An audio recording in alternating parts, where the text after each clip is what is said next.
Today, I have an awesome guest.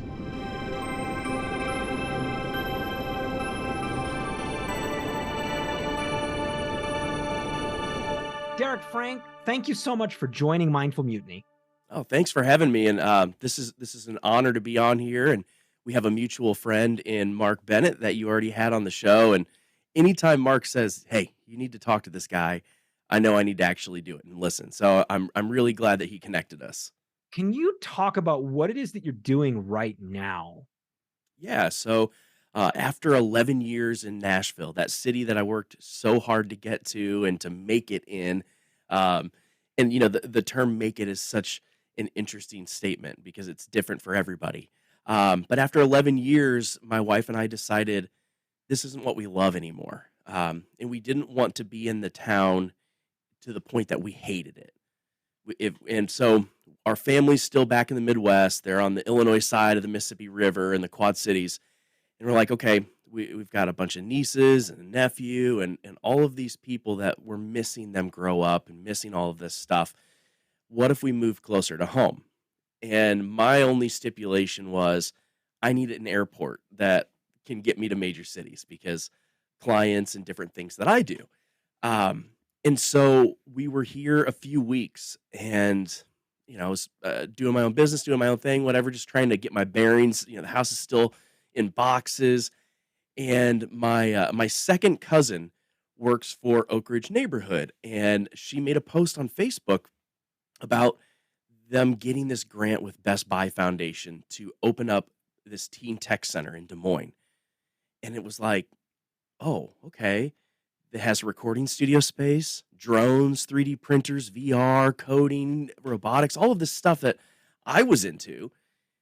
And so I messaged her and I was like, hey, what is this? And she told me about it. She's like, I didn't think you'd be interested. And so I met with their team there and got offered the gig really quickly. And the great thing about it, so it's a free program for anybody 13 to 21 in the Des Moines area, and it still allows me to do my own business while being able to give back to the community. So you actually get to see the kids and interact with them, or are you doing the work yet? Or is this very new? Oh, it's very new. So construction's almost done. We have our soft opening December 1st. That's giant fingers crossed. Still, I was just checking on the space today, and like the painters are way behind. And for me, my dad's a painting contractor, and I'm like, man, I'm gonna take that brush out of your hand. Like, I need you to get this done because my timeline is just shrinking. But yeah, so we'll have our soft opening, and we'll do that for a few months, and then we'll decide when the grand opening is once we know that all the bugs are ironed out. Your career that's led you to this place. You've been in music for a really long time, and you've worked with big artists throughout the United States. And who have you worked with, and what have you done with them? Yeah, so working with Hohner, um, and I've worked with artists on my own as well, doing opening acts and as a touring musician. But really, when I really got to start working with artists was School of Rock, and then when I went to Hohner and artists like Steven Tyler and Bob Dylan, Chris Jansen. Basically, if a professional played a harmonica, there's a 95% chance that it was a Hohner. And so if you saw somebody playing a harmonica, they had to deal with me. I was their guy, which was really interesting because I didn't really love the harmonica. I grew up on the Mississippi River in a place that was a blues town, really, and everybody tried to play. And if I had to hear another bad train beat on a harmonica, the I was gonna vomit. So when this opportunity came up, I was like, I mean, this is a great gig, but oh, harmonicas, really? And then I as I learned more about it and met the roster, I fell in love with it. And I still miss that gig every day. But it was one of those things where you grow and you got to move on. Do you know much about the history of the harmonica? Because I do not.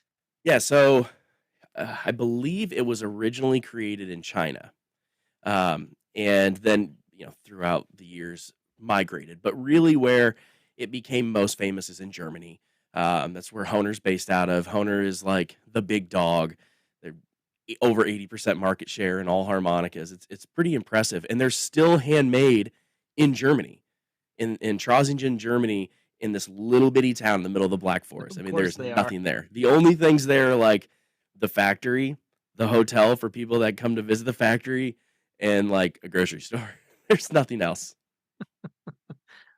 Yeah, I know nothing about the harmonica. I know 100% more about the harmonica now. So Yeah, and I actually invented a harmonica.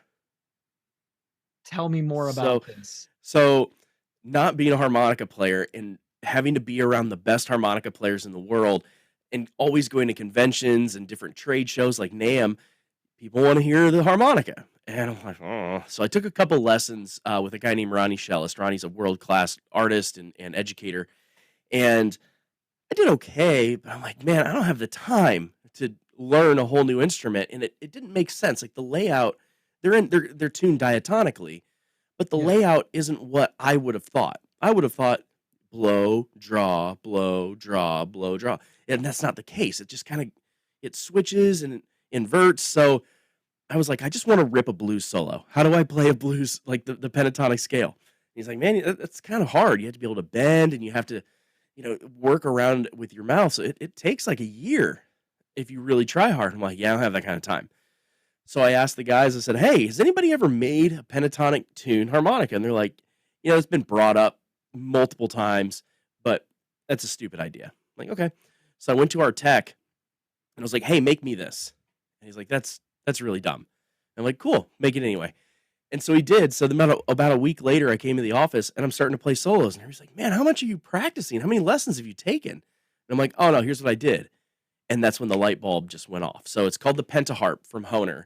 Um, and it did really well on the launch. It's really more so designed for guitarists and people who don't want to have that theoretical knowledge of a normal diatonic harmonica. You can just play the pentatonic scale with the blue note. But then it was kind of cool as it evolved. The whole campaign when we launched it was guitarists love it, harmonica players hated it because we knew they were going to hate it, obviously. And they're like, this isn't what we and then a group of harp players found that it could do all these different things that no other harmonica could do. So, is it the end all be all? No. I didn't design it to be that. I didn't know it had these other attributes. But is it another tool to put in the repertoire? Of course. So that was our whole marketing with it. It wasn't trying to replace the traditional diatonic harmonica. It was just another tool. You created the gateway drug for harmonica. Oh, I hope not. I hope not. No, that's actually pretty great because I'm seeing a whole lot more of instruments that are being created for the person who doesn't have the time to devote to becoming a master at it. And you're seeing a lot of that with drums, and you're seeing a lot of that with these kinds of instruments like the one that you invented here, so that people can enjoy the feeling of making music, which is such a primal thing for us, even though they don't necessarily have 2 hours a day devoted to learning all the fundamentals, but maybe it inspires somebody to learn more. Yeah, and that was my goal with it was the entry point of a harmonica seems like it's easy because it's tuned to a key. And then Yeah. you get people like getting like, oh, this isn't easy at all. And that's where this kind of eliminates that. So instead of while you're learning to play, you're also having to learn your embouchure and all of these other techniques and find the notes and be able to bend. Now you just play the notes. And that was really the idea of you said it, the gateway drug of harmonicas of okay, now you got this, now jump to a diatonic. So, No, yeah. that's awesome.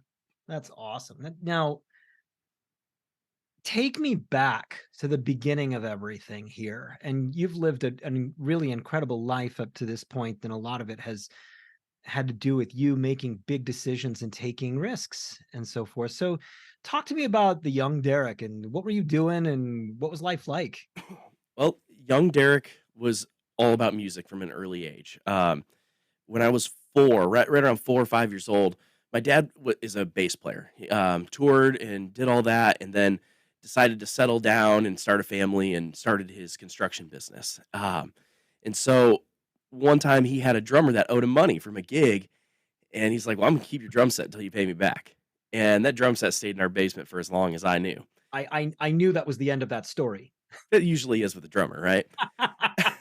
You get it. So I would just go down there and kind of beat on it. But my dad realized, like, oh, he's actually like trying to put things together. He's not just hitting stuff. And my dad's not a drummer. Like, he's not the guy that could help. But he saw that like I just kept trying. And then he would play different records and I would listen to him and try to play along with it. And it worked. And then they were like, okay, let's put him in lessons. So I started doing drum lessons when I was 8 years old. And the drum teacher I had was incredible. He went to the same high school as me, but he was in college or just finishing college at Western Illinois University. He was all about marching. And so I didn't even know what that was. I was 8 years old. And so I go in there and he's like making me do all this stuff in a book and work on my hands. I'm like, this is boring. I already know how to play drum set. Like, and he's like, no, no, no. And because of his approach and his patience with me, it gave me this drive to keep learning drums. And that drive turned into like anywhere from 2 to 6 hours a day, every day practicing because I loved it. And the better I got, the more I played with my dad. And it got to the point where he'd be playing gigs and they'd be like, oh, well, let your kid come and sit in. It'd be cute, get the audience attention for a few songs. And they're like, oh, wait, kid can play. And then it was, oh, let him do the last set. Then the drummer's at the bar getting tanked. And then it was like, let him do the third set. And he would go get tanked. And then like, oh, he's got to finish the fourth set because the drummer can't play. And it just became a thing. And then I started playing professionally because of that. So like around like 10, 11 years old, I started getting some gigs professionally because they know that 10-year-old can't be drinking on stage. Or he better not be drinking on stage. So it was like the only dependable drummer in town, I guess. I don't know. But it was such a cool experience. And because of that, my parents never made me play. There was never a push to do it. I just wanted it and I loved it. And everything I did was playing drums. That's all I ever wanted to do. What was the first song you learned all the way through on a drum set? And, thinking back, it'd have to be something from the Beach Boys' greatest hits because I remember getting a CD player. Like we were like the first people in town that had a CD player Yeah. because my dad's cool. Like, he's a musician and stuff. And I remember sitting in the basement with my brother, who's 5 years older than me, and my cousin, who's 3 years older than me. My cousin's also a drummer, a fantastic drummer. And we're all like young, and we're trying to play along to this record. And I can't imagine the sounds that came out of that room. Like we had guitars and basses, and my brother had a saxophone. I'm sure it was wretched at best, Yeah. but no one ever told us it was bad. So we just kept doing it. And so I still I can't listen to the Beach Boys, any of their greatest hits, without thinking of sitting in that basement with my brother and my cousin. Then every now and then my dad would pop in, and how strong that memory was of like, the good saying, if no one ever tells you that you can't, do you know that you can't? Yeah. Yeah. Yeah. My very first concert was the Beach Boys. Oh, perfect. And so I got to work with Brian Wilson in my career too. No Um, way. yeah, I even did a cruise. He was on what cruise that with Kayamo. And so that was right before the pandemic hit. Oh, what a wonderful experience. Yeah. Yeah. So like sitting there watching him and his band, like Blondie was in his band still, and all of these guys. Yeah. Like I'm like walking around and Blondie's just walking around. And I'm like, can I buy you a drink? He's like, oh yeah, please do. So like it was just so surreal. And listening to them play these songs, and it transported me back. Like it makes the hair on my arms stand up just thinking about it. It's good music. It's super simple, and but there's something about it that's just so good and so happy, honestly. Yeah. Yep. So you're 10, you're already doing gigs, and what happens in the next few years? Well, and I should back up. So when I was born, I had a couple birth defects as well. Okay. So my fingers on my right hand were webbed together. And so All if right. anybody's watching the video, Yeah. so my thumb and my index finger and my pinky and my ring finger on my right hand were connected, and I don't have a knuckle on my pinky. So Gotcha. and then I had like a sixth toe on my right foot. And everybody's like, "Oh, I bet you're a really good swimmer." I'm like, "Yeah, if NASCAR had a swimming event, I can only swim to the right. Like, put me in the far right lane, and my head just keeps hitting the wall or something." But so I had surgery to correct that when I was 2 years old. Um, and thank God for Shriners Hospital. And my grandpa was a Shriner; he was a Mason, and that's how I got into Shriners. Everything is free; they take care of the families, and I've had to have several surgeries since then. Before I was 18, and Shriners did all of them at no cost to us. It was incredible. They saved my life. But because of that, learning to play was interesting because my hand doesn't look the same when I'm playing. So if you see, like, if I'm doing marching stuff, my right hand looks different. You can't tell what it is. You're like, what is he doing?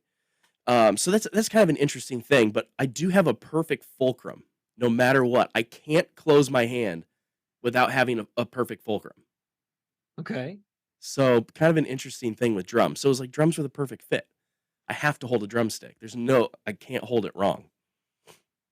That's brilliant. That's brilliant. And so you've never had any troubles walking or I anything have like that? actually. I You have. have. Okay. I had knee and foot surgery when I was 14 from sports injuries and different things, and my legs became 2.5 inches off, so my Okay. hips were out of the line. So they had to drill the growth plates out of my knee, and so I had my left knee and my right foot done. My right foot was the bad foot originally, and my big toe is pretty big, and it started growing out to the left and was like Okay. pushing through my shoes.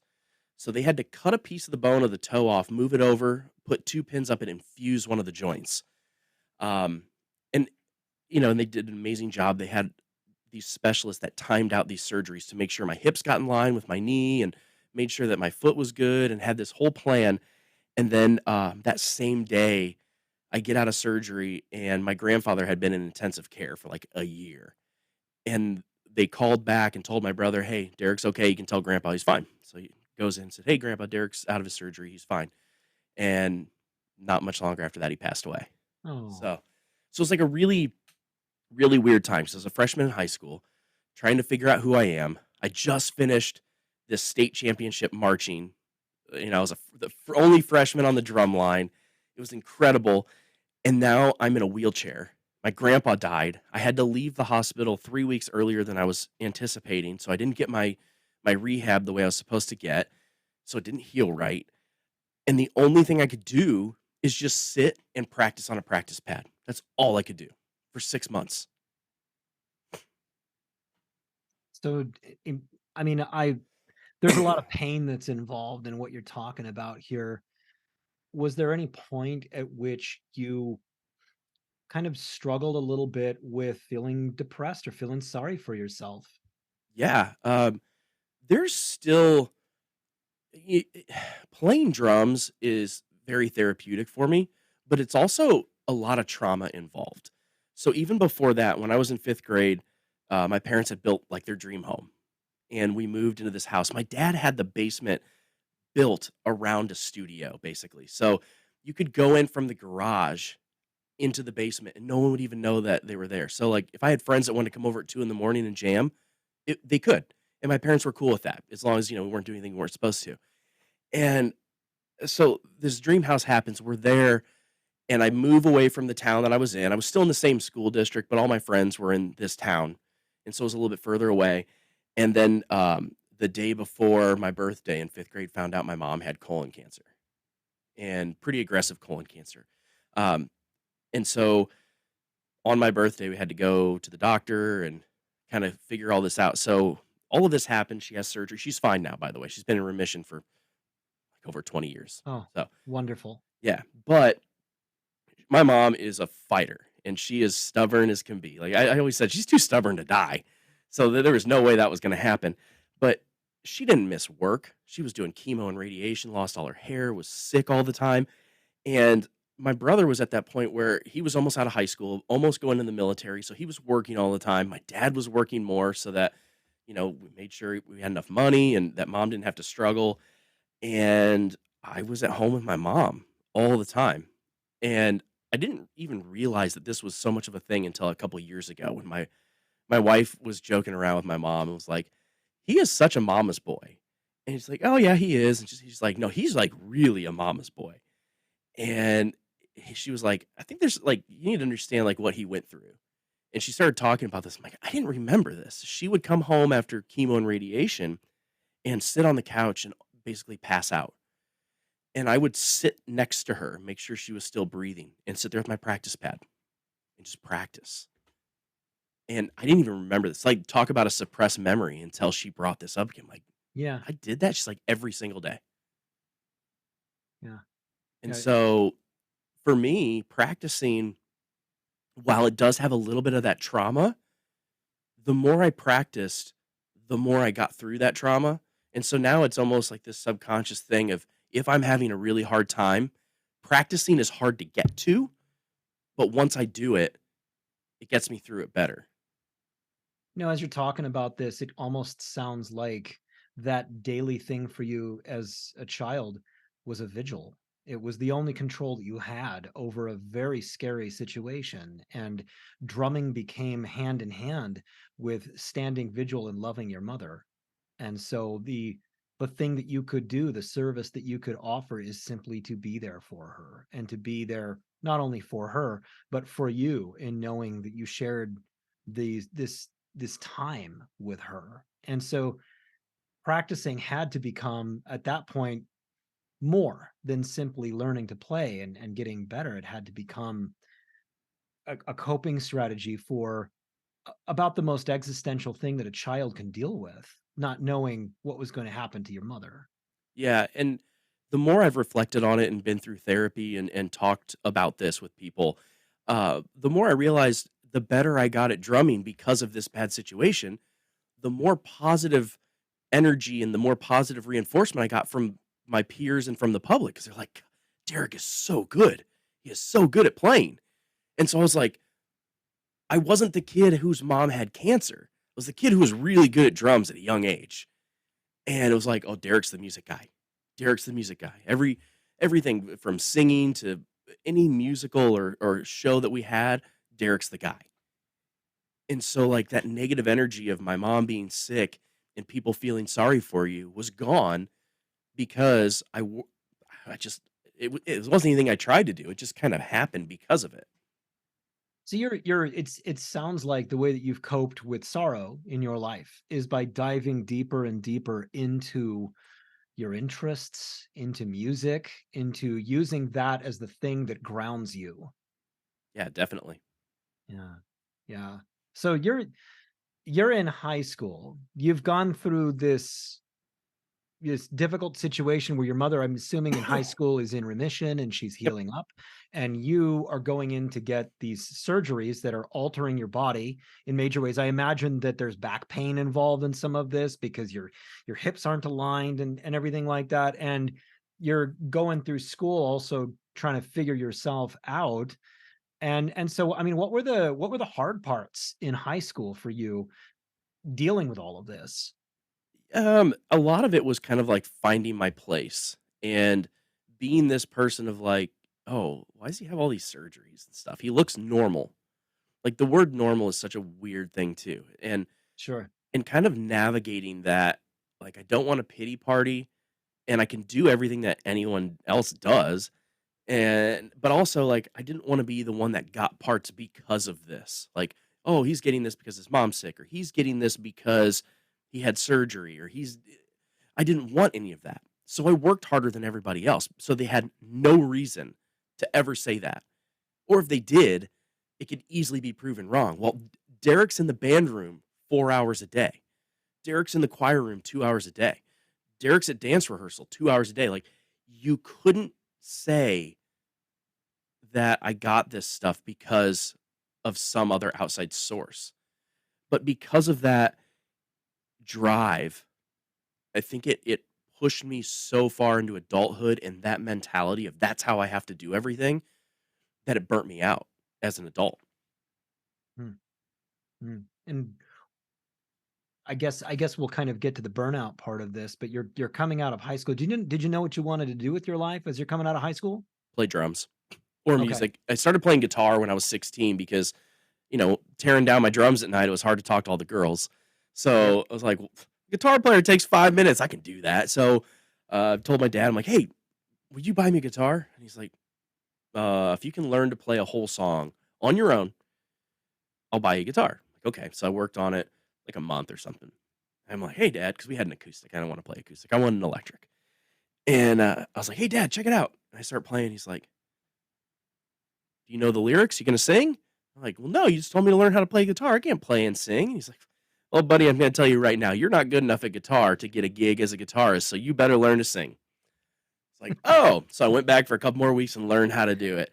And he made good and bought me my first guitar. And I still have that guitar. It's still my number one. He didn't buy me, I mean, he bought a nice guitar. And so it's still my number one. It's my baby. And yeah, it's been a part of, it's been at every show I've ever played in my life. That is awesome.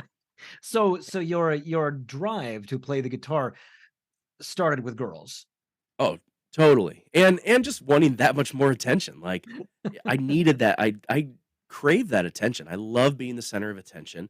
Some people look at that as a bad thing of like, "Oh, you're narcissistic, whatever."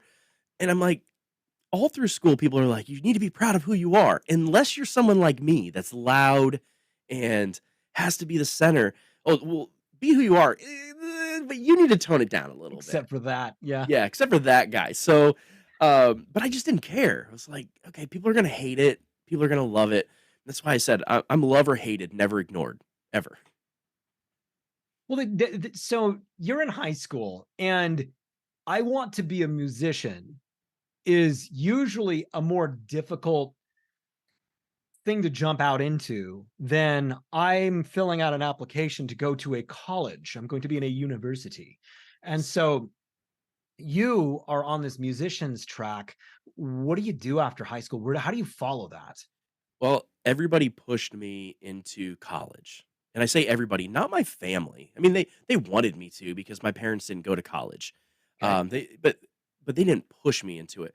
It was everybody at my high school. Like, you're not going to be anything unless you have this degree to fall back on. And Yep. the fall back on, it didn't make sense to me. Fall back on just it didn't compute in my mind. And so I was like, well, I'm not gonna what do you mean fall back? I'm not gonna fail. Like if I fail, do it again until I get it right.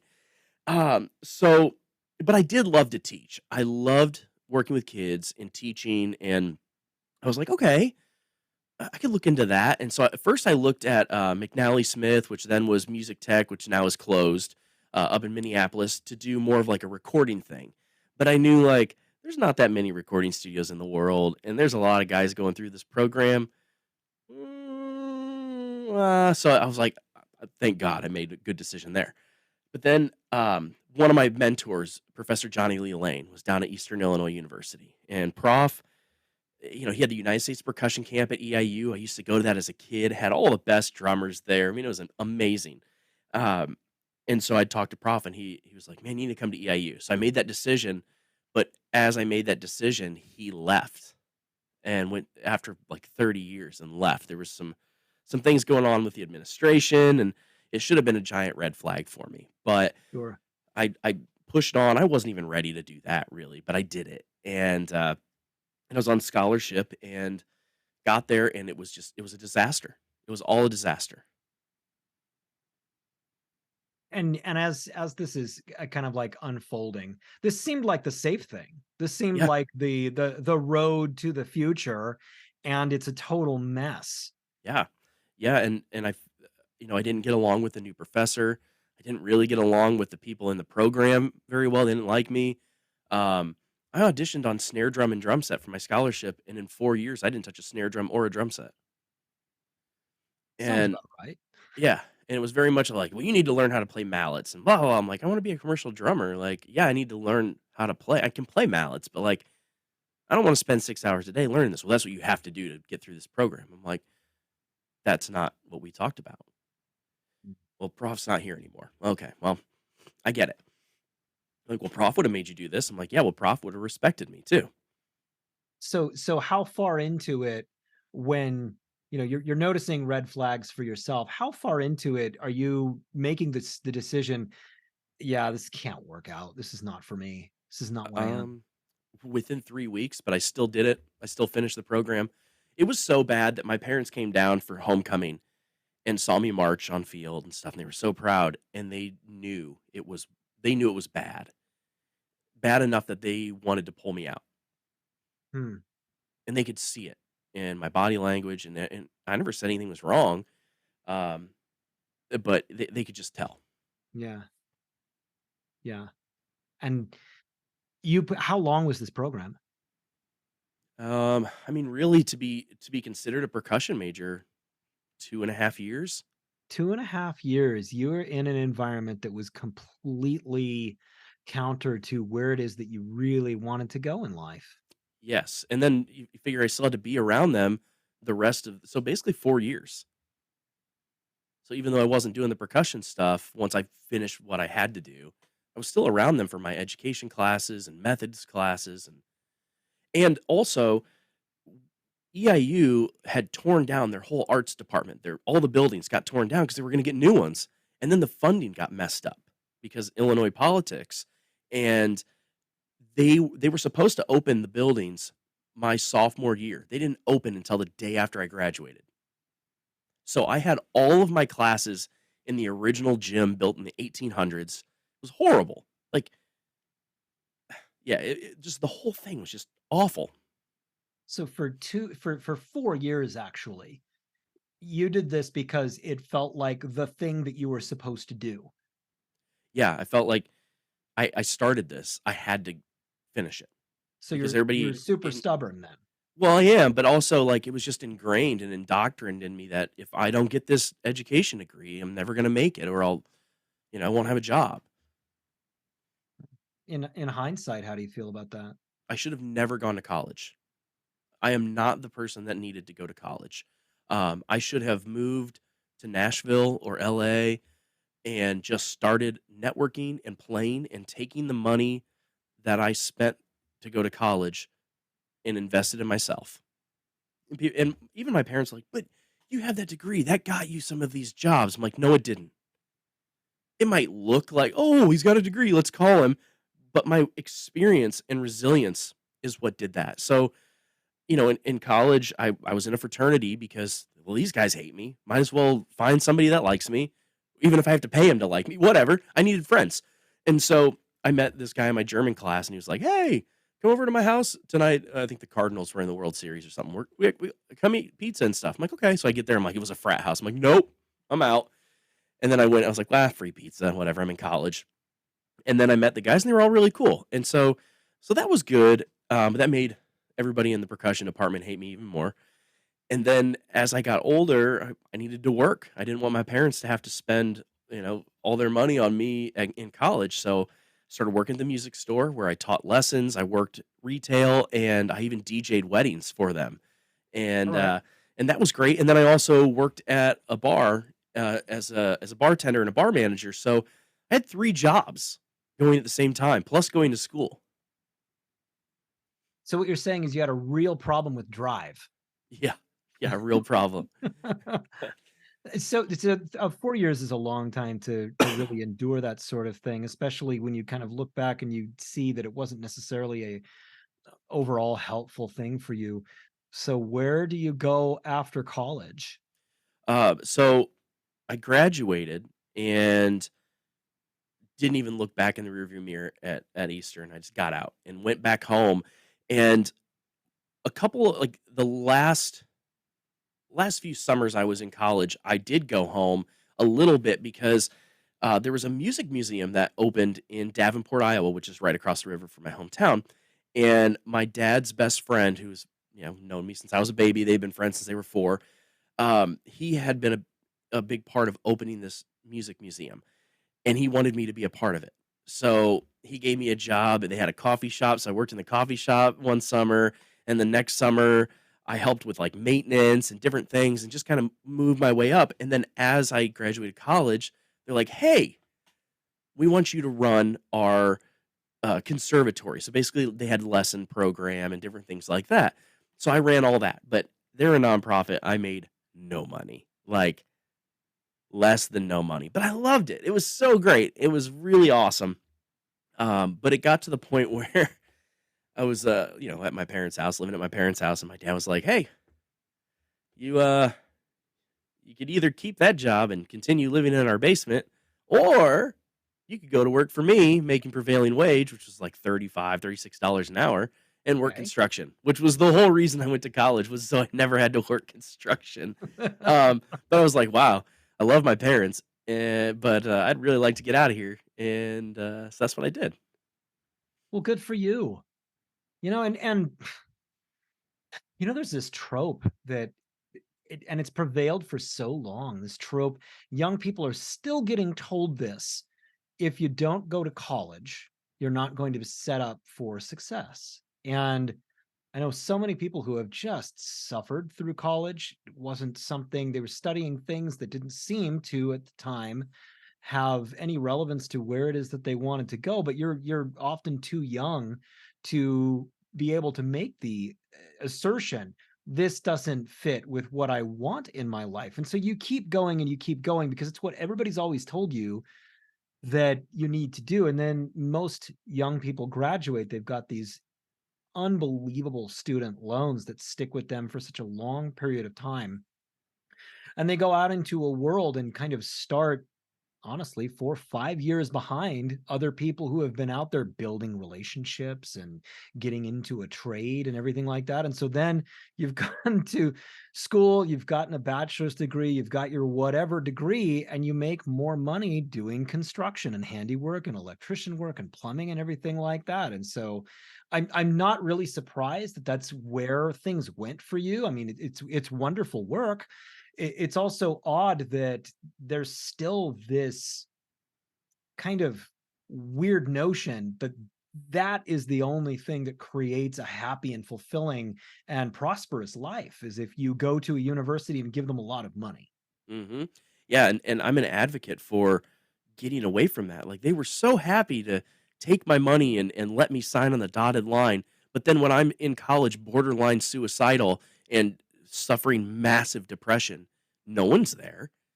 No one was there to help me. I'm telling people, they're like, "Oh, well, you know, get out and play at the rec," and stuff like that. Like, all of it was just, it just didn't work for me. And I did well in college. Like, I got good grades, but it just wasn't for me. It wasn't what I wanted. And I realized, like, when a school has more recruiters than they have counselors, there's a problem, which is every school. Because once you're there, you're there. They've got your money. And not all schools bad. Like, I don't wanna have a doctor that hasn't been to school. Like, some things are important, but, like, for me to be a musician, what a waste. What a waste of my time. So what in school made you so depressed that you contemplated your existence? A lot of it was that part with the whole music program and what I my path, and I was always the best and always had it figured out, and then it was just collapsing. And then I had a very toxic girlfriend in college as well, that I was gonna transfer to FIU in Miami, and I went down there for spring break, and they, like, rolled out the red carpet. It was amazing. It was so good. My dad was like, "If you don't go here, I will. This is beautiful." And she asked me to stay, and of course that didn't work out. So all of that compiled, but really, like, I was pretty low, but I had some really great friends that picked me up, and I can never thank them enough for that. And because of that, that resiliency is what made it so, like, I'll get down. Everybody gets down, but I always know, like, I can get out of it. Yeah, yeah. Well, that's pretty brilliant. You then kind of I kind of cut you off after you were talking about like where you go after school and everything like that. So you're working construction. Yep. Where do you go from there? Well, I was playing in a band, and the first band I was in, that's how I met my wife. The lead singer and her were best friends, and that didn't really work out. Um, I just needed more attention, I guess. So I started I left that band, or was kicked out, whatever one, or it depends on who you talk to. I was kicked out. I was kicked out. But so my cousin, who is the drummer, is an amazing drummer. He calls me. He's like, "Hey, I'm moving back to the Quad Cities. I want to be closer to the family and all this stuff. And for our lives growing up, he had moved away when we were younger. So we're in like grade school when he moved away, and they were like 3 hours away. And so I only got to see my cousin, like my favorite cousin, twice a year. So when he's moving back, the first thing I say is, dude, we're starting a band. I didn't know what that looked like. I didn't know, like, neither is it, but we knew we were starting a band. And we did. And it did really well. And it was my outlet where it was like, I loved construction because I was making great money. And when I left work, I was off work. And if I had a gig, my dad's a gigging musician, so he'd let me go. It was pretty awesome situation. Like, people are like, "Oh, I bet that sucked." I'm like, I mean, it wasn't fun painting and doing drywall, but on the same token, I was working with my dad and my brother because my brother worked for my dad. So it was Yeah. like this, it was a family thing. And some days my brother and I'd have fist fights on the job site, but most of the time it was good. Because that's just the kind of brothers we are. We're best friends, but Sometimes you got to straighten stuff out. man, and he's a lot bigger than I am. So he can and I run my mouth, so he can pound on me and You look scrappy though. It looks like you'd be all right. oh yeah, I can take a punch. I can take a punch.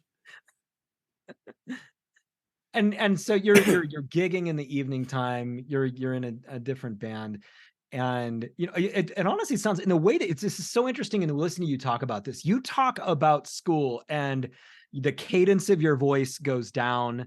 The remembrance of that feels really, really heavy and difficult for you. You talk about construction work, you talk about working with your hands, you talk about real relationships with people you care about, and this fulfilling thing on the side where you're playing music, and it's a really important thing for you in this kind of environment. It's interesting that those two things are so starkly different emotionally in the handprint that they had in your life. Yeah, of course. And it doesn't go unnoticed by me either. Like, I'm very well aware at this point that that part of my life was really tough, but I wouldn't trade it. I'd change it, but I wouldn't trade it. But also, as I got into the band and had this happening where my cousin and I just, him and I did drum camp, we did the United States percussion camp together. We just have this weird sixth sense kind of thing where we know what each other's thinking. And you can see it. I've got a video of where when I moved after I moved to Nashville, I was touring and had a drum, a couple different drummers. I went through drummers pretty quickly because I'm a drummer. And I had this guy, and he was fine and whatever. So we get to the point in the night. It's a sold out show in my hometown. It's a huge crowd, like 700 people. And I'm like, all right, I'm gonna bring my cousin up on stage. And my dad was playing bass because my bass player couldn't make it for the show. So it's like the whole gang's back together. And the guy playing guitar lived in Nashville, but went to my high school. He was a lot older than I was, but so it's like this huge family reunion. I haven't played with my cousin in 3 years, and he gets on the drum set, and it was like magic. He didn't know the songs we were playing; he just played, and he knows my feel and when I'm doing stops. He feels it, and man, you can't replace that feeling. I don't care how great of a drummer somebody is, that feel and that anticipation of what I'm gonna do, there's no better place in the world for me than sitting on a stage with my dad and my cousin and having this rhythm section that is so tight that somebody could throw a beer bottle at my face and I know the show won't collapse. Brilliant. Brilliant. And so you're now you're experiencing kind of like adult human success as a Yeah. musician. You're That's a pretty strong crowd that you've got there. I've been to gigs just recently with pretty known bands in small venues like that, and the energy is really high. uh, Mhm. you know, and so where are you going from there? What happens now?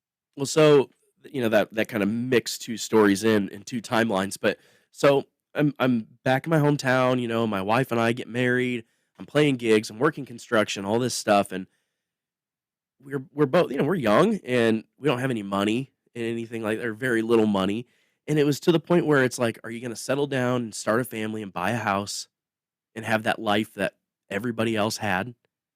Everybody, all my friends grew up have this life. My dad did this, gave up music to have the family. And, I was really comfortable with that. I always said I wasn't, but subconsciously, I really was. I liked being that big fish in the small pond. I liked everybody in town knowing me. I liked when there was an opening gig, my band got it. But my wife knew that wasn't gonna be enough for me. And so she said, "We need to move to Nashville. Let's go. We love it there." And I was like, "Oh, yeah, okay." Like that'll never actually happen. And at the time, um, I actually went to work for a company called Feral Gas, a propane company, like propane accessories. Because they had this management track and they paid really well too. And my dad's like a couple of his jobs that we had were slowing down. So I didn't, was like, hey, I'm gonna pivot and do this. And when I took the job, it was like, "Hey, I saw you have a location in Nashville. Like, would you ever transfer me?" And they're like, "Yeah, if you put in like a year and a half or so, you can put in for a transfer." I was there 3 months, and they're like, "Hey, this location needs somebody." Well, the location I was at was like top 5 in the company. The one I went to was bought like the second worst. And so my wife gets a job immediately before we move. So, day one, moving to Nashville, our families move us down there. We've got no money. We're broke as shit. And we both start our jobs in that first day. And I walk in like my suit because I'm in the management track. And the guy's like, "Oh, you look awful nice." I haven't met any of these people in person, only on the phone. He's like, "Oh, you look awful nice to be getting in a truck." I'm like, "Oh, am I doing ride alongs today?" And they're like, "No, you're driving." "Oh, why? Did somebody not show up?" They're like, "No, you're a driver." I'm like, "No, I'm supposed to be the new manager." They're like, "No, you're not. You're a driver." And that turned, oh boy, oh my. And that's where resiliency comes in again because this place was unsafe. It was really that Southern good old boy thing, and Yeah. it was not good. But like as bad as that situation was, I just knew like that was the stepping stone to do something in Nashville. It got me to Nashville. And that's where I needed to be because I had to network with people. I had to get those connections. And it came to a head where I was driving this truck. So my truck had broken down. It had been broken down for 14 weeks. And I'll never forget 14 weeks Must have been because pretty bad, whatever it was happened to it. horrible because like a head gasket went out. Oh god. And and so they put me in a Penske moving truck with forklift cylinders, 300 forklift cylinders. That's 73-pound cylinders filled with gas that expands 300 times its size, which is completely illegal. You cannot carry it in there, but they made me Yeah, do that it. doesn't sound safe. No, it's not. And so, but they forced me to do this because I said I was going to red tag my truck. I'm like, I'm not doing that. They made me because Tennessee's a right to work state. Like, great, you can leave. So I did it and feared for my life every day. Like genuinely feared for my life that I was going to blow up. Um, and so I'm just like, I'm going to die doing this job. What can I do to get out of this really quick? I was like, oh, well, I teach lessons. I love teaching music lessons. Let's get back into that. Let's make a little bit of a nest egg, save up some money, then I can pivot to another job. So I find School of Rock and I contact him. And I was like, hey, do you need any teachers? She's like, send me your resume. So I send my resume and she writes back immediately, I'm opening another school in Nashville. I need a general manager. Like, "Oh, what? What? Yeah, yeah, yeah." And so I interviewed, she offered me the job on the spot. I called the next day, I put in my notice, and the regional manager didn't know I put my notice in that morning. He calls like, "Hey." There'd also been some wage disputes where they lied to me that said I was making more than the other drivers, and I was actually making less. Oh god. Like, "Oh, this silly Yankee." I'm So, familiar with this, yeah, yes. he calls me, and he's like, "Hey, man, I went to bat for you, and I got you that extra money." I was like, "You know what? I just put my 2 weeks notice in a few hours ago, but because of that, I quit." So I walked in, threw my keys, and I was done. I quit right there. And it Doesn't felt that feel amazing. nice once in It a was while when you just get to walk out on it? it was great. It was great. It was so good. And then I got and then opening the School of Rock. It was incredible. It was a dream job for me. God. I l I love that story because, like, there you are driving around this, like, gaseous bomb. It And totally was, and I'm like, "I'm going to the airport and stuff." Like, I'm driving to the airport delivering this stuff, like, there was one day, there was, like, the Air National Guard was right there, and, like, 3 helicopters go up above me. I'm like, "This is it. They know I'm here." 'Cause yeah, 'cause you have to get TSA pre-checked, like, you have there's some background checks when you're doing hazmat. God, God. So, so yeah, some of those quitting stories are just fabulous. You know, one time I actually put a boombox on top of my cubicle and played "Take This Job and Shove It" on my Oh, last day on the job. So that was a fun one. that is a nice one. I always wanted to, like, start doing my emails, like, when I knew I was gonna quit of, like, "Regrettably yours," or "Unfortunately, Derek," things like that, and just see, like, if anyone notices.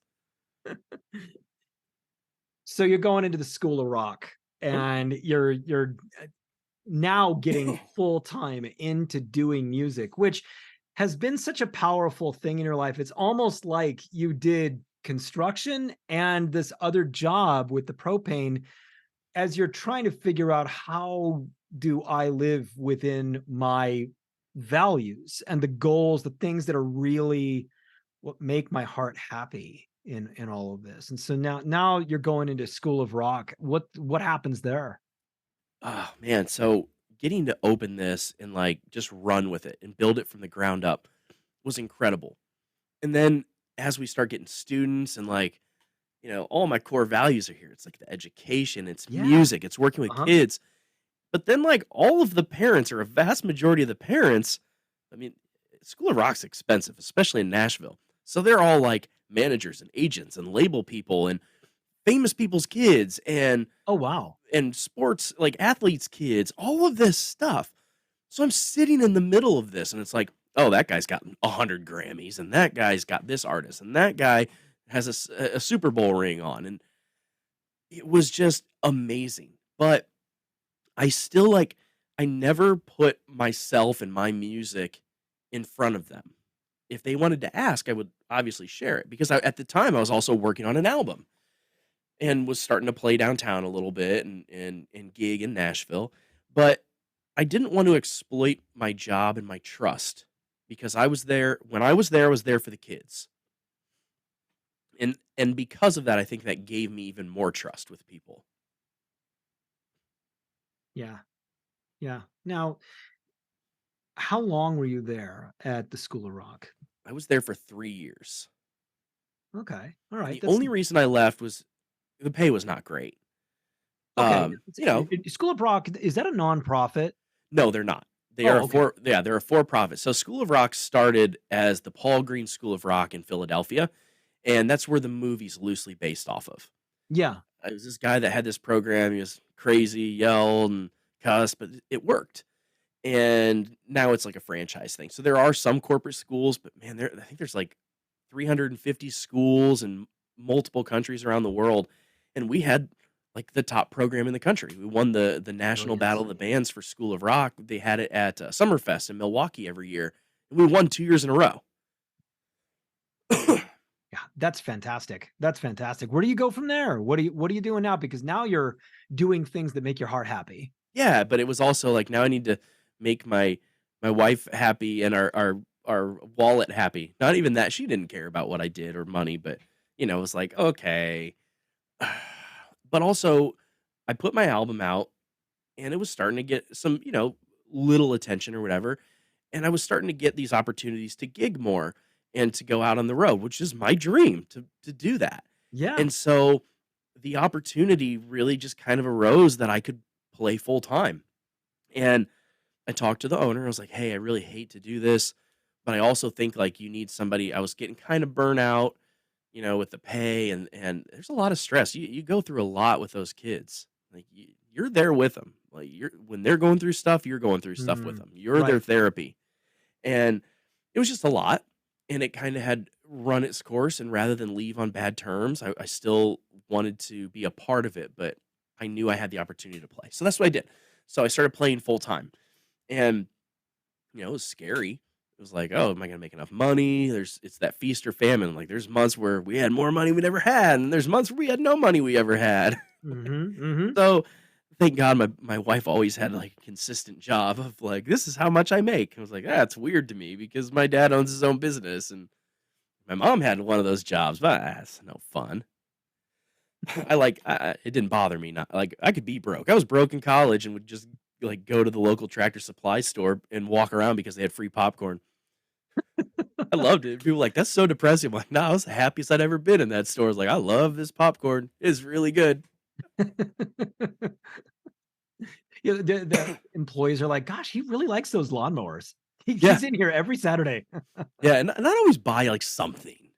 Like, I couldn't tell you how many, like they had this really good, like, hand cream for guys that are working out in the fields and their hands get cracked and it fixes well, at the time, I was doing a lot of hand drumming, so my hands were beat up pretty bad, so, like, I couldn't imagine what they thought when I come in, like, and every week I'm buying a whole new, like, puck of hand cream. They're like, Yeah. this guy's Here walking around eating popcorn, buying hand cream, like, here he comes. here he is." Like, there was probably stories.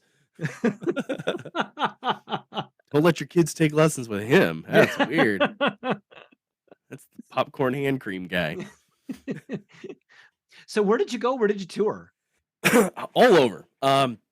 Really what was kind of my niche that did the best was doing casinos. Right Those on. those 4 or 5 night stays that no one cares that you're there and you make your amazing money, and then during the day you're bored out of your mind. And I don't drink when I play. And so, like, and casinos and hotels require that you don't drink while you're playing. But a lot of the guys in the band do, and so, like, they hated that part. But, you're sitting there in a hotel room in Bismarck, North Dakota in the middle of the winter time because most of the people in Nashville wanted to go south because it's warm in the wintertime. Well, the gigs are only paying, like, $100 a man to go south. Like, "No, thanks. I'll go up north and make 3 grand a night." So that's really what we did and what I did, and it worked out really well.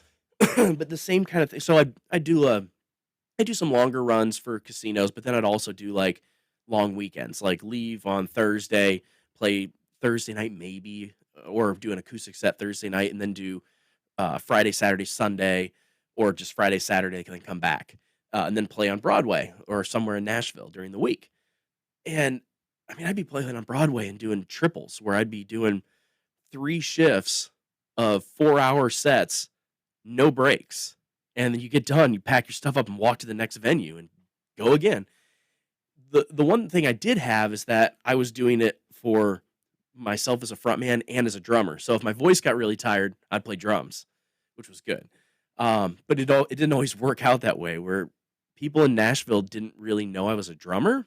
They knew I was a frontman, and, like, I get calls all the time, "Hey, I need a guitarist tonight. Come down." Like, like, I'm a piss poor guitarist, right? Like, "No, dude, I've heard you play. You're great." Like, have you really? Have you really?" Like, I'm really great at faking it. Like, I can play the parts, which I guess in Nashville, that's kinda rare too. People wanna kinda wank a little too much where I'm like, "I'm just gonna stay right in the box 'cause that's all I know." So, yeah, so it was just one of those things where I was just gigging a lot. So, okay, so getting a little bit personal here. It sounds like your ticket to being a part of the music scene is your willingness to work hard, your willingness to say yes, because at least to that point, you were not a virtuoso. You were not um, the guy who was kind of like the guitar god or whatnot. You were the guy who was always willing to be there, to show up, to work well with people, and to learn quickly and adapt. Yeah, and to a fault as well. I never said no, and it really got to a point where I'd have people where I would do anything for them. Like, if it meant moving your bedroom down the street or whatever, I would do it. And then when I needed somebody, "Oh, I'm busy. Sorry, man. Can't do it," or whatever. But it was kinda hard because they weren't like the same way my friends from back home were. They weren't drop everything to do something for you. It was a lot of like, "Oh, you can help me out. Thank you."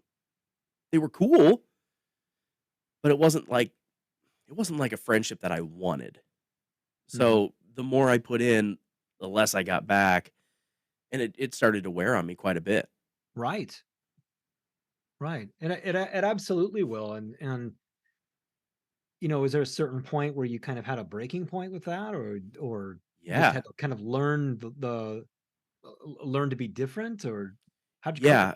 I had a week where I was playing in Nashville and I had this like weekly gig on Sunday nights at this place. And it was like $30 base pay for 4 hours. It was nothing. But I made really great money on tips because it was always during like football or hockey games. And it was just acoustic, just me. And I played. It was great. I never had any complaints. People loved it. They always tipped me well. So that's how I judge if I did well. And then the guy that was the booking guy called me one day and he's like, "Hey man, this isn't me saying this, but the manager, he's like, he says you talk too much in between songs. He wants you to just play more." I'm like, "Yeah, I interact with the crowd. That's how I make my money." He's like, "No, I know." He's like, "That's just what they want." I'm like, "Okay." So I go back and I do it his way. And my tips were like a fourth of what they normally were. Because no, you're not interacting. There's no reason. And what he's not understanding is people are leaving faster. They're not staying as long. They're not drinking as much. So he's losing money. He doesn't even realize it. So then the next week, I'm like, you know what? Screw this. I'm going to do my show again. And he fires me. So and I find out he doesn't. He made the booking guy fire me, which is fine. Like, I didn't really care. But I was on the road and we were driving to Iowa City. We had a show in Iowa City. And I get the call from this guy. And he's like, "Hey, man, they don't want you anymore for this gig." I'm like, "Cool. I really hated that gig anyway. Not a problem." And, 'cause, I had other opportunities. Wasn't a big deal. But I was like, going to this casino in Iowa City. I didn't want to be at the casino. And the next gig we had, I didn't really want to play at that venue because I hated that venue. And I was like, this is not sustainable. I can't live like this forever. I was hmm making good money, but like the shelf life of a front man that is, was in my 30s, mid 30s, and I'm like, I don't know, man. I think it's time to figure out another path. Gotcha. And that's when I knew some people that worked at KHS. And I was like, "Oh, that's a cool place. They make Mapex drums and stuff." I didn't really know all their brands, but I knew they made Mapex. I thought that was cool. And so I had applied they had a inside sales gig open up, and I applied for it and interviewed. And the interview was the weirdest thing ever. Their HR lady was just so weird. Oh my gosh. I could tell you stories just about her. She was interesting.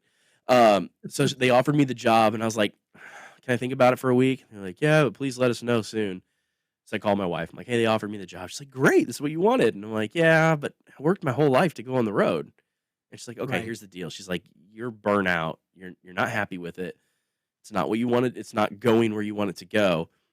Do it for 6 months. And if you hate it, go back on the road. The road's not going anywhere." And I was there and I loved it. I loved the company. I loved the people. I loved being back in music. Now, I didn't love doing inside sales, but it wasn't really sales.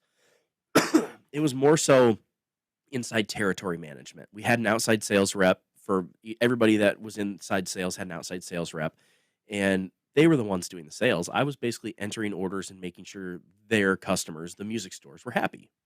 It was great. I loved it. Great. Great. And it sounds like your wife is actually a pretty insightful, and she's been Oh, behind you on a lot of these decisions. She's it sounds like she's been kind of the voice of encouragement behind you in a lot of these things. she is, and I kind of take it for granted sometimes because she's not the cheerleader type. She's not the one that's going to be out there waving my banner, Yeah. but she's always the one that knows what's best for me, not Yeah. what's best for her. She always puts me first, and I forget that, like, because I'm that guy that everybody, pat me on the back, and sometimes I like that, and that's just not her style. But that same thing where it's like, if this is what you want to do, we're gonna make this work. And And that's i- and where did you go?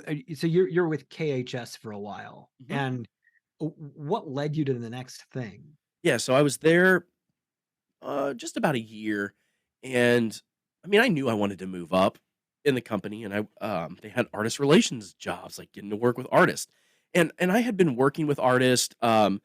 doing different things, School of Rock, and then myself as an artist. So I was getting networked out there pretty well.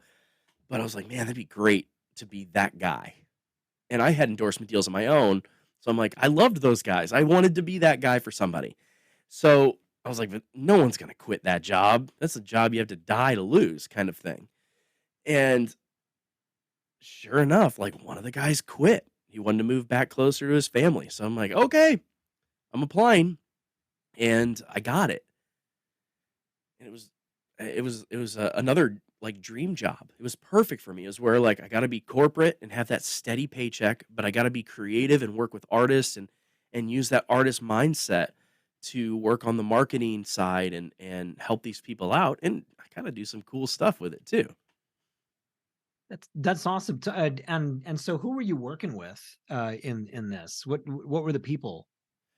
So well, first the brands, Hohner harmonicas and accordions, Lanica ukuleles, Hercules stands, so like guitar, number one guitar stand in the world, Yeah, and H. Jimenez mariachi string, Latin string instruments. So, but as far as artists, again, that just that roster from Hohner is crazy. Like I've got a voicemail saved on my phone from Steven Tyler, like oh, sweet. things like that, where he said like, "Oh, you saved my life during the pandemic by sending me this care package," um, and getting to work with, like, people like that and Kix Brooks and all of these, like, really big people in Nashville, was amazing, and getting to go to these shows, but there was also a part of me that, like, resented it a little bit because I was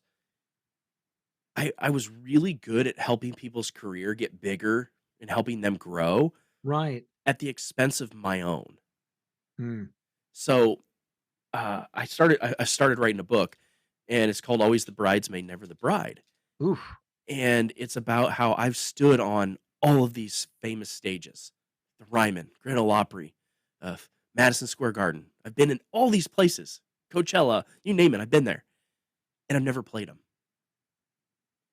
It's hard to stand on the side of the stage at the Ryman and the Grand Ole Opry over 100 times and never played it. That Yeah. close. It's like Yeah. that close. They're Yeah. like, "Yeah, but no one gets that view." I said, "And no one wants that view once you have it." Hmm.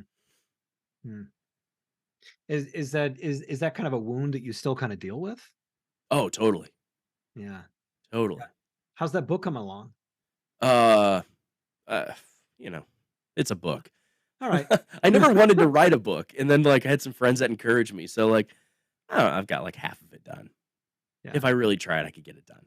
Yeah, they are they the first third of a book flows out of you. The second third is a discipline. The last third is God help me. Yeah, totally. Yeah, and about that time that I started writing it too, like, is when I started my business and started doing my own thing. Which is what you're doing now. It is. So I guess I'll have to preface that with another like hard lesson where I was at Yeah. KHS. I loved my job. You know, during the pandemic, Mark and I had done some things that no one else was doing in the industry, and like it really took hold. But we were getting like less and less respect, and weren't getting any more money. And I had grown my brands from like almost no rosters to these really big rosters.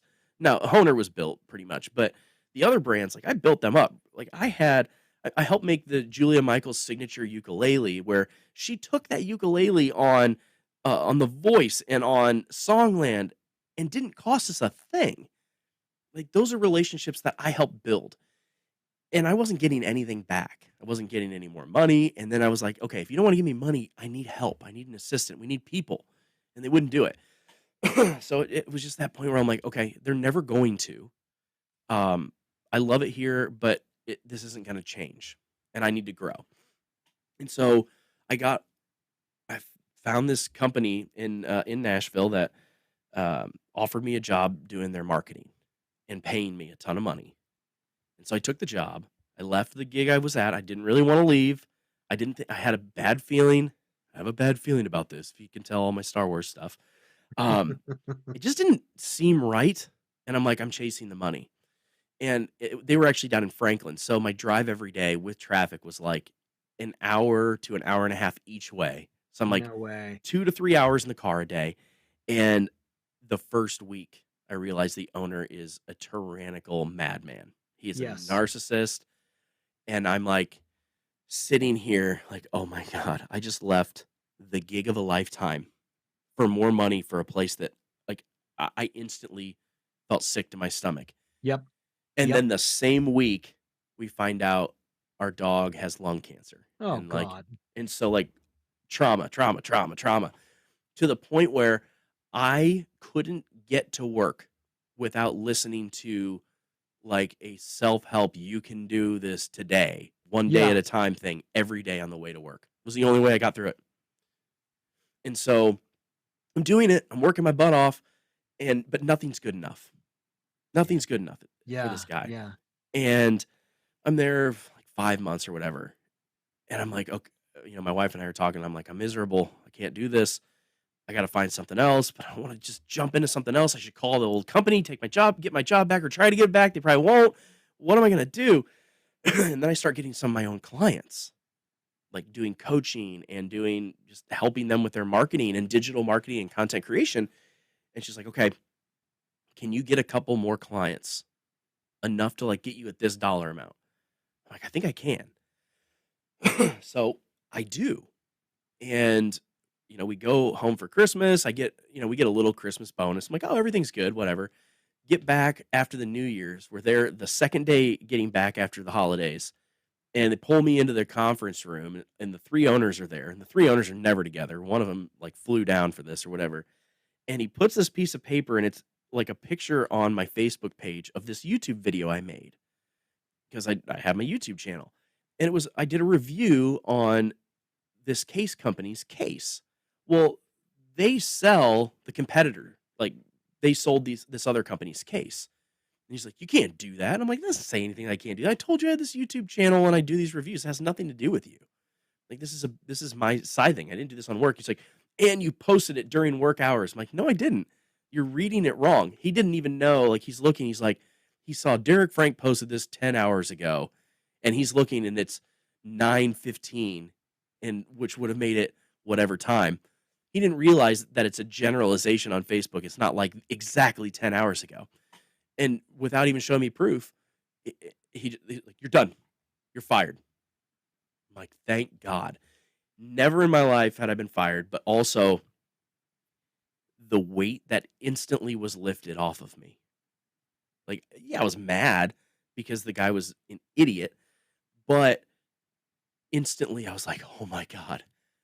Everything was gone. All the stress that I had. Oh, and my dog we had to just put him down too. So Oh like all of God. that, but it's all like gone. I Yeah. was such crippling anxiety. My lunch breaks twice a week. I was having to talk to a therapist during my Mm. lunch breaks. Yeah. I'll never forget sitting in my car trying to hide that I'm on my laptop doing therapy. It was that bad Mm. because Mhm. I just couldn't hardly even function. And so I get this other contract and I'm able to quit. I get fired, but I got this contract, so it was fine. It just set my timeline a bit 2 months earlier. Yeah, okay.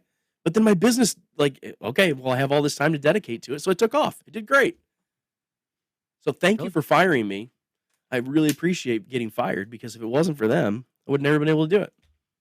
It wasn't a good fit from the very beginning, and, I've been in those situations where, you leave one employer, you go to the next one, and you go, "Oh my gosh, this was really the bad move. The other door is now shut. I am trapped here. SOS." And you're trying to make the best. I actually had one situation where I had 6 employees walk into my office and shut the door and say, "You're not gonna last 3 weeks here." And I'm going, "What are you talking about?" Well, I learned, but, these places become the culture that the leader makes it. And it can be Mhm. suffocating and terrible. And it sounds like that's exactly what happened to you. Panic Yeah. symptoms, difficulty sleeping, hard time coping at work, always feeling like your chest is constricting, like the whole thing, you know? Yeah, it was horrible. It felt like almost being back in college again. Yeah. But this time it was like, all right, I know I can get out of it, but the crippling anxiety and the guilt I had from leaving that job that I loved for more money, thinking it was, they said all the right things to get me there, and then it was instantly out the window. Yeah, it's pretty And then good I at the didn't window see through it. dressing. Yeah, for Yeah. sure. And so, like, I was mad at myself that I didn't see it, and then Mhm. that shame of like, "Oh my gosh, what if I quit or what if but I never had shame about getting fired there because it was the greatest thing that they did for me. Yeah, yeah. I totally relate, and a company that will say anything in a job interview just to get you to work there, Yep, and then you find out later that half of it was just nonsense. it was 100% nonsense. Yeah, yeah. So you're getting out of this situation, you feel liberated, and are you going into what you're doing now? Yeah, so Okay. that's where I start my business. Things are going great, and the more I'm in my business, the more I'm like, I don't have to be in Nashville, and I don't even my wife and I had kicked the tires on moving closer to home and family and being closer. She's got 3 nieces, her 2 sisters have 3 girls, and we were missing them growing up, and then my nephew is 21, and I was missing a lot of stuff with him, he's my buddy, and, so and we were like it was getting to the point where you're seeing, "Oh, average Saturday having a barbecue at the house," and we're not there. We're never there. Yeah. And it was getting hard where I never thought that that would be me. I never thought that I'd wanna leave Nashville. I mean, if my wife and I were just talking the other day. If you would have said 5 months ago that I would live in Des Moines, Iowa, I would say you're nuts. And it just happened that fast where we were kicking the tires like, maybe we should move. Maybe we should move. What town would you wanna go to?" And I was like, "Well, I don't wanna live in Illinois because their taxes are really high." And she's like, "Okay, well, you love Wisconsin." I'm like, "Yeah, I love Madison and Milwaukee, but it's way too cold." And she's like, "Okay, so what does that leave us?" And I was like, "What about Des Moines, Iowa? I love Des Moines. I used to love touring there. It's a great town. They got a lot of good beer and a lot of golf courses. It's everything I want in life. Like, it's perfect." And she's like, "You'd live in Des Moines?" Like, "Yeah, whatever." Not that it would ever happen.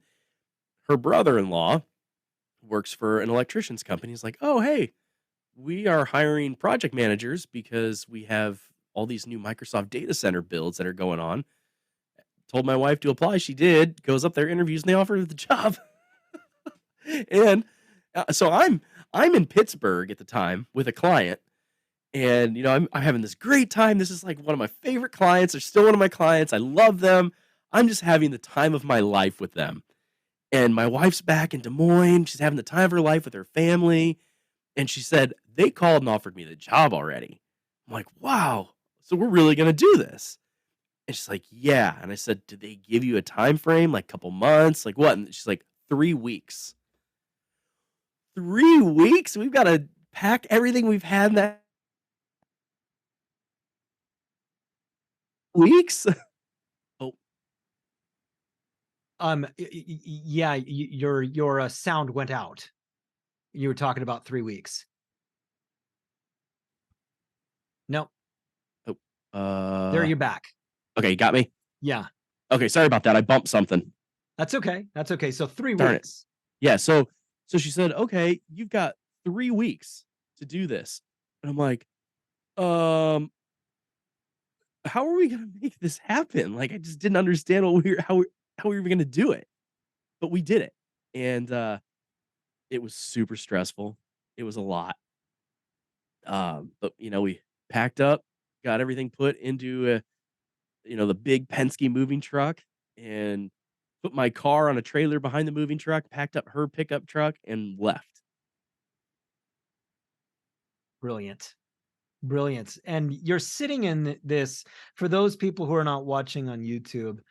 Right now, Derek is sitting in this studio with a beautiful Sonar drum set behind him, and he's got all of this equipment like synthesizers and recording stuff that's right next to him, and a good deal of Star Wars gear.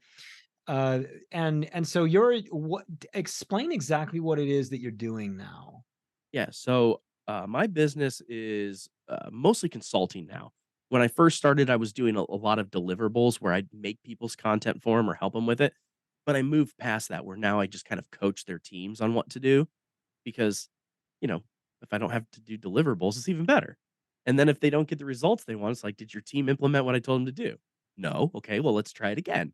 So it's easier to keep your contracts, which is great. But then, like I had mentioned, this opportunity came about with this teen tech center.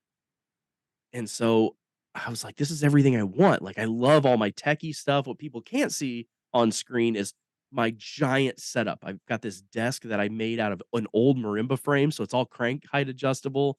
I've got a Right.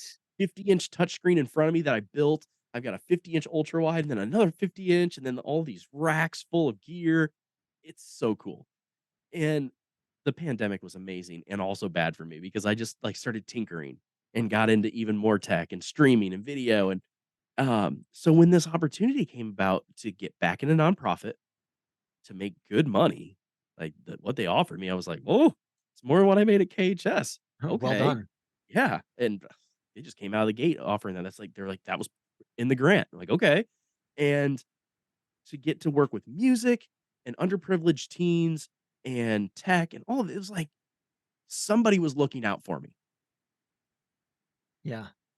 Yeah. All along, like the overall theme that I'm just kind of getting out of this entire thing. There are things that fill your heart. There are things that extract from you. Those things that extract from you are pointlessness and uh, people who don't align with your values.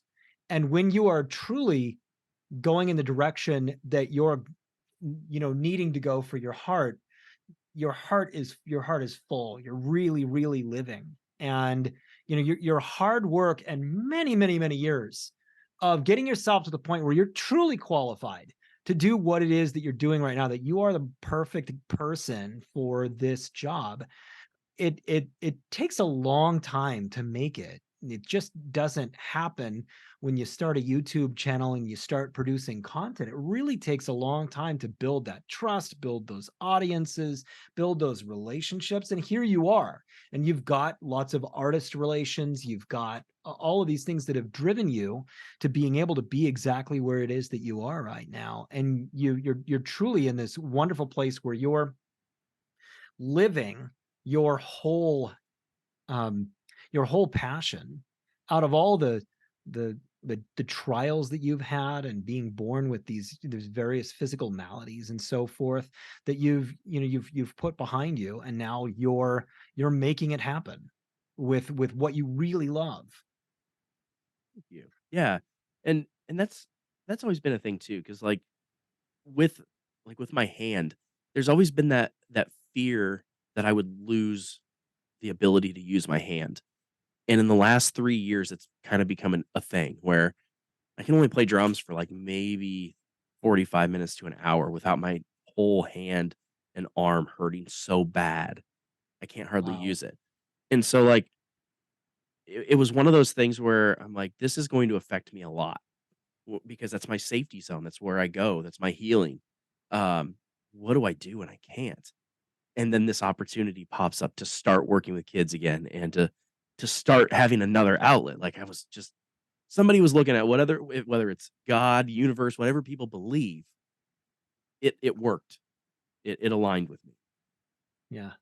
It sounds like it aligned with you because you just kept putting your forehead to the wall and pushing, Yeah. Yeah, make it even at the happen. wrong times, for sure. There's a lot of times where I was not making the right decisions. Like, trust me, most of them were not the right decisions, but that's what makes you stronger and what makes you learn. So how old are you? 38. All right. So you're 38 years old. Let's talk to 18-year-old Derek. What do you Mm. tell him? Hold on. Hold on tight. Um, it's gonna happen. It's gonna happen fast, and it's gonna happen not in a way you're gonna want it to happen. You're not gonna like how it happens a lot of the times. Um, but as my dad always says, you fall in shit and come in smelling like roses all the time. And I don't know if it's just that I'm lucky or that I've made that way, but tell 18-year-old Derek, like, hey man, It's gonna be okay. And also, you're not as cool as you think you are. That's probably the biggest one. Like, you think you're really cool, you're really not. You're really not. No, yeah, we've all gone through that stage, and we see the pictures in our parents' photo albums, and we go, ugh, Oh, yeesh. yeah. My brother loves posting my senior pictures with me with, like, my Oakleys on and my marching snare drum and my guitar and stuff. He's like, "You're such a dork." Yeah, yeah, the Oakleys were the thing, weren't they? Oh, yeah. Yeah. Oh, yeah. Jeez. It's like now I'm all about Star Wars, I've got a Star Wars sleeve tattoo and my whole studio's Star Wars. I'm like, just embrace you and what makes you happy. Because this wasn't anything new. Like this has always been a thing. Just like, oh, I was like, oh, that'd be cool. Now I'm like, oh, I'm married to a smoking hot wife that's way out of my league, and like, she thinks that it's cool that I'm a dork. Fantastic. Sounds like a perfect fit. It really And is. so statement of intention, where is it that you want to go in life from here? I have no idea, and I think that's what I love. Um, I like a little bit of chaos. Um, I like a little bit of drama and uncertainty. I think if everything was cushy and safe for me, I'd be a drug addict.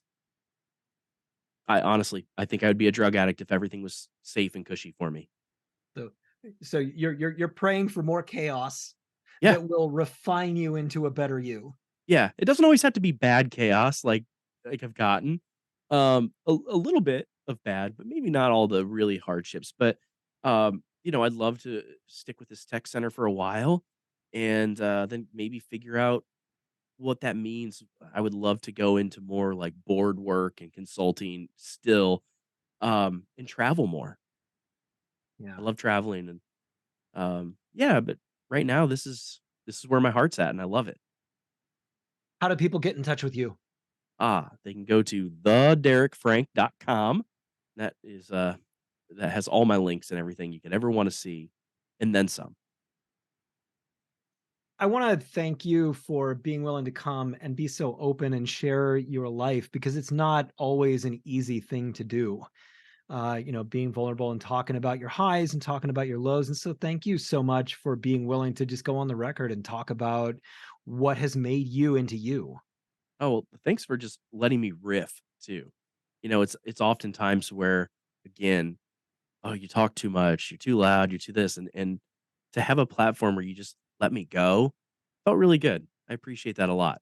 Oh, good. Good. Well, there were so many Easter eggs in there that I didn't know about that we got to kind of discover. So thank you. And to the listener, if you like this kind of content, please subscribe, leave a review for my podcast, either on YouTube or Apple or Spotify, wherever it is that you're listening to this. It really helps out. Thank you so much for listening to Mindful Mutiny. Now go be something great.